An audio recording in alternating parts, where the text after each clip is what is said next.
ഇന്ന് കേരളം അക്ഷരാർത്ഥത്തിൽ ഞെട്ടിയൊരു ദിവസമാണ്. നമ്മുടെ സംസ്ഥാന സർക്കാരിനെതിരെ, ആഭ്യന്തര വകുപ്പിനെതിരെ, പോലീസ് തലപ്പത്തിരിക്കുന്ന ADGP MR അജിത് കുമാറിനെതിരെ ഗുരുതരമായ ആരോപണങ്ങൾ ഭരണകക്ഷിയുടെ CPM-ന്റെ MLA ആയ PV അൻവർ ഉന്നയിച്ചൊരു ദിവസമാണ്. അദ്ദേഹം പറഞ്ഞ മറ്റൊരു പ്രധാനപ്പെട്ട വിഷയം അത് കോഴിക്കോട് നിന്ന് ഒരു വർഷം മുൻപ് കാണാതായ ഒരു വ്യവസായ പ്രമുഖനായ മാമിയുടെ തിരോധാനത്തെക്കുറിച്ചാണ്.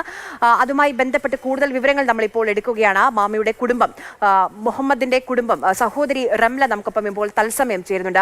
റംല, സ്വാഗതം. 2023 ഓഗസ്റ്റ് 21-ന്. യെസ്. ഇപ്പം ഇന്ന് PV അൻവർ പറഞ്ഞ ഈ കാര്യങ്ങൾ കേട്ടിരുന്നോ?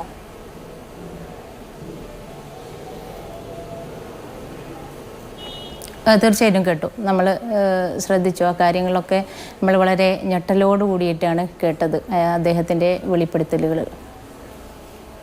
ഇപ്പം ഞാൻ മനസ്സിലാക്കുന്നത് ശരിയാണെങ്കിൽ ഫ്ലാറ്റിൽ, കോഴിക്കോട് നടക്കാവിനടുത്തുള്ള ഫ്ലാറ്റിൽ നിന്ന് ഇറങ്ങുന്നു, അത് കഴിഞ്ഞ് ഫോൺ സ്വിച്ച് ഓഫ് ആകുന്നു, പിന്നെ ഒരു വിവരവും ലഭിച്ചില്ല. പലതരത്തിലുള്ള അന്വേഷണങ്ങളൊക്കെ നടന്നു. അത് ഫോൺ പോലും കേന്ദ്രീകരിച്ച് നടത്തിയ അന്വേഷണത്തിൽ ഒന്നും ലഭിച്ചില്ലായിരുന്നു. നിങ്ങൾക്ക് പോലീസിൽ നിന്ന് ഏറ്റവും അവസാനം ലഭിച്ച വിവരം എന്താണ്, റംല?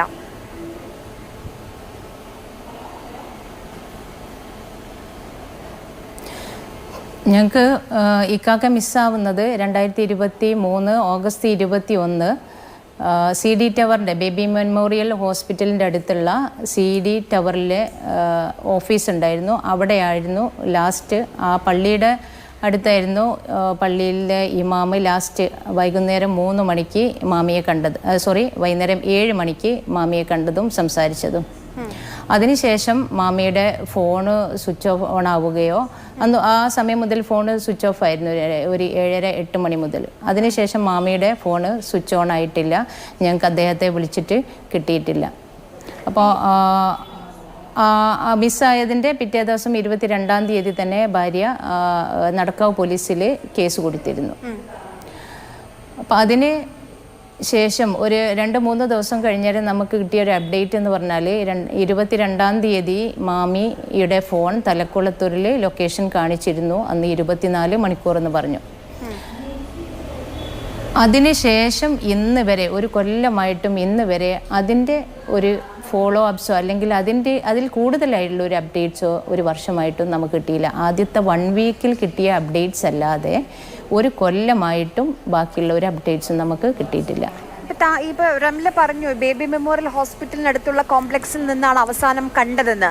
ബേബി മെമ്മോറിയൽ ഹോസ്പിറ്റൽ എന്ന് പറയുമ്പോൾ നഗരമധ്യത്തിലാണ്, നഗരഹൃദയത്തിലാണ്. അവിടെ AI ക്യാമറകളുണ്ട്, CCTV ക്യാമറകളുണ്ട്, എത്രയോ സ്ഥാപനങ്ങളുണ്ട്.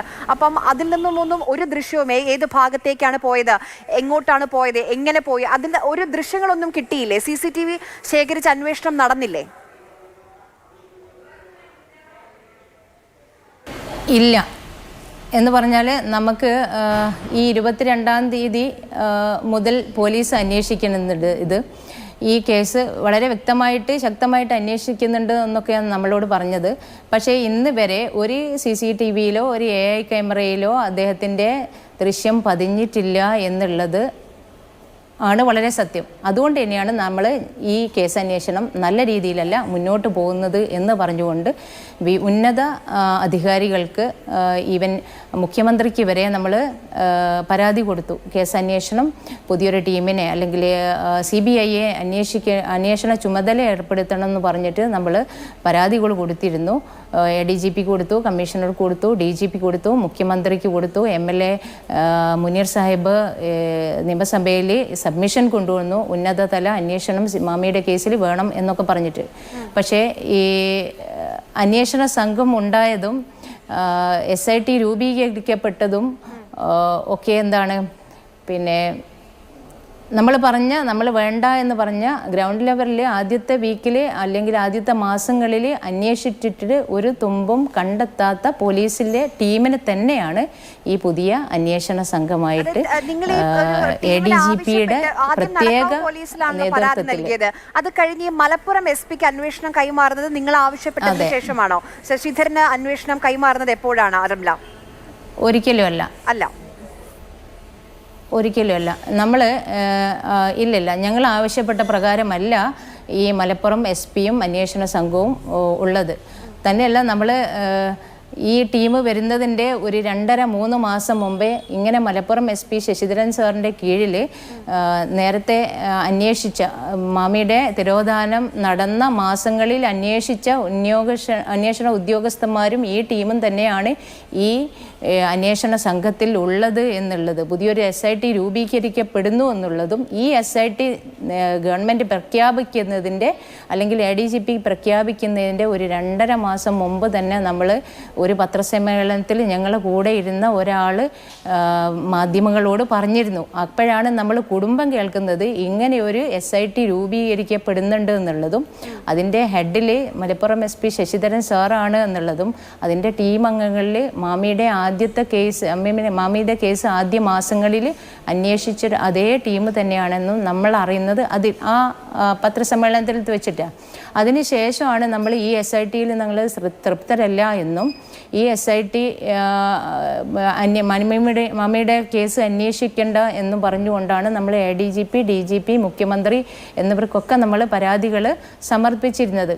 പക്ഷേ MLA നിയമസഭയിൽ സബ്മിഷൻ അവതരിപ്പിച്ചതിന് ശേഷം മറുപടിയായിട്ട് മുഖ്യമന്ത്രി ഈ കേസ് ക്രൈംബ്രാഞ്ചിന് കൈമാറണമെന്നുള്ള ഉത്തരവ് പുറപ്പെടുവിക്കുകയും ചെയ്തിരുന്നു. അതിൻ്റെ 2ാമത്തെ ദിവസം തന്നെയാണ് ഈ SIT നിലവിൽ വരുന്നതും അല്ലെങ്കിൽ SIT ആയിട്ട് പ്രഖ്യാപിക്കുന്നതും കേസ് അന്വേഷണം ഒഫീഷ്യലി കൈമാറുകയും ചെയ്യുന്നത്. നമ്മൾ ഫാമിലി വേണ്ട എന്ന് പറഞ്ഞ അന്വേഷണ ഉദ്യോഗസ്ഥരെയാണ് ഈ ടീമിലേക്ക് കൊണ്ടുവന്നിരിക്കുന്നത്. വേണ്ടെന്ന് പറഞ്ഞത് വ്യക്തിപരമായിട്ടുള്ള ഒരു വിദ്വേഷം ഉണ്ടായിട്ടൊന്നല്ല. ഈ കേസിൽ 6 മാസമായിട്ടും SIT വന്നതിന് ശേഷം ഈ മലപ്പുറം SP S ശശിധരൻ എന്തെങ്കിലും നിങ്ങളെ വന്ന് കാണുകയോ കുടുംബത്തെ വന്ന് കാണുകയോ സംസാരിക്കുകയോ ചെയ്തിരുന്നോ? എന്തെങ്കിലും വിവരങ്ങൾ ശേഖരിച്ചിരുന്നോ? ഇല്ല, നമ്മൾ ബന്ധപ്പെട്ട സമയത്ത് പുരോഗതി ഒന്നും ഞങ്ങൾ അന്വേഷിക്കുന്നുണ്ട്, അപ്ഡേറ്റ്സ് ഒന്നും കിട്ടിയിട്ടില്ല. ഗ്രൗണ്ട് ലെവലിലെ അന്വേഷണമാണ് നടത്തുന്നതെന്നാണ് പറഞ്ഞത്. ഒരു മാസത്തിനുള്ളിൽ നമുക്ക് എന്തെങ്കിലും റിസൾട്ട് വരുന്നായിരുന്നു പറഞ്ഞത്. പക്ഷേ 1.5-2 മാസമായി SIT രൂപീകരിക്കപ്പെട്ടിട്ടും അവർ പ്രവർത്തനം തുടങ്ങിയിട്ടുണ്ടെന്നാണ് മനസ്സിലാക്കുന്നത്. നമ്മൾ ബന്ധപ്പെട്ട സമയത്ത് അന്വേഷണ പുരോഗതി ഒന്നും ഉണ്ടായിട്ടില്ല. ഗ്രൗണ്ട് ലെവലിലെ അന്വേഷണമാണ് നടത്തുന്നതെന്നാണ് ശശിധരൻ സാറിൻ്റെ ഭാഗത്തുനിന്ന് നമുക്ക് കിട്ടിയ റിപ്ലൈ. ഞാൻ അറിയുന്നത് കോടികളുടെ ഇടപാടുണ്ടായിരുന്നു, പ്രത്യേകിച്ച് കോഴിക്കോട് കേന്ദ്രീകരിച്ച്. കോഴിക്കോട് ചില മോളുകളിൽ ഇൻവെസ്റ്റ്മെന്റ് ഉണ്ടായിരുന്നു. അങ്ങനെ വ്യാപാര മേഖലയിൽ വലിയ രീതിയിൽ സാമ്പത്തിക ഇടപാടുള്ള ഒരു വ്യക്തിയാണ്. അപ്പം സ്വാഭാവികമായും കുടുംബം മാത്രമല്ല, കുറെ ആളുകൾ എവിടെ മാമി എന്നുള്ളൊരു ചോദ്യം ഉന്നയിക്കേണ്ടതാണ്. അങ്ങനെ ആരും വന്നില്ലേ റംല?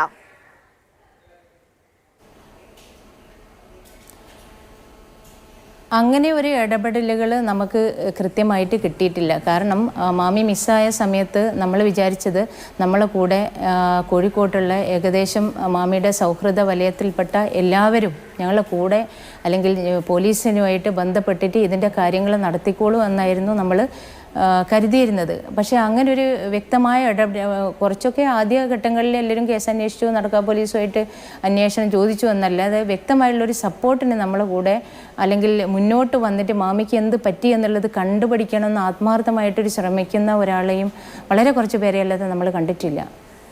അല്ല, ഈ കോടികളുടെ ബിസിനസ് കാര്യങ്ങൾ ഒരുപാടൊന്നും വീട്ടിൽ ഞങ്ങൾ ഫാമിലിയിൽ ചർച്ച